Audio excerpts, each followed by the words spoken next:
مفتی اعظم پاکستان مفتی منیب الرحمان نے پوری دیوبندیت کو چیلنج کر دیا. کیا کہا مفتی صاحب نے؟ سنیے. جناب صدیق اکبر کی کرامت کہ پھر اس کے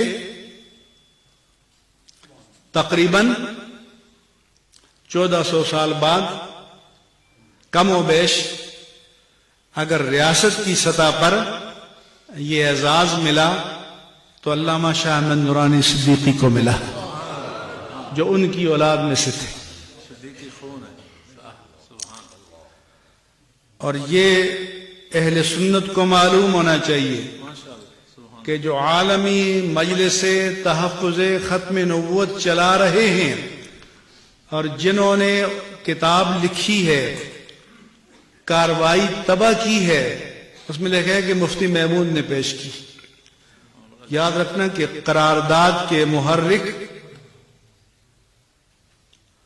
قرارداد پیش کرنے والا ایک اور صرف ایک شخص تھا اور اس کا نام تھا علامہ شاہ احمد نورانی صدیقی.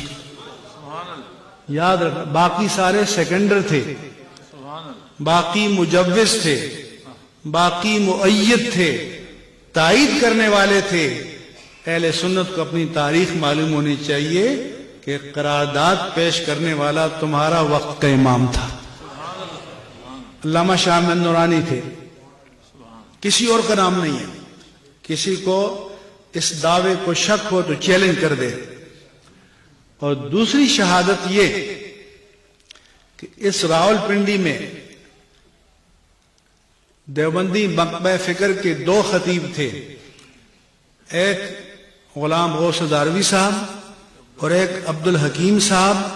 دونوں MNA تھے اور JUI کے ٹکٹ پر تھے، مگر اس وقت پیپلز پارٹی کو پیارے ہو چکے تھے، اس لیے ان کے دستخط تائید میں بھی نہیں ہے. اور دنیا دار MNAs کے دستخط ہیں 70 کے قریب، مگر غلام غوث ہزاروی صاحب کا دستخط تائید میں بھی نہیں ہے اور عبد الحکیم صاحب کا دستخط تائید میں بھی نہیں ہے. یہ آپ ریکارڈ ہے، تاریخ ہے، آپ چیلنج کر سکتے ہیں. یہ اعزاز اللہ تعالیٰ نے اہل سنت کو عطا فرمایا.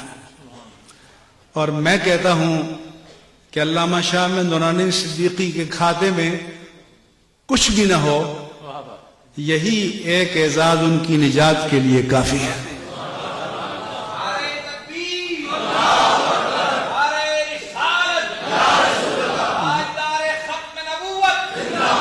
یہ اعزاز صدیوں میں کسی کو نہیں ملا، یاد رکھنا. اگر ویڈیو اچھی لگے تو چینل کو سبسکرائب، ویڈیو کو لائک اور کمنٹس باکس کے اندر اپنی رائے کا اظہار ضرور کریں.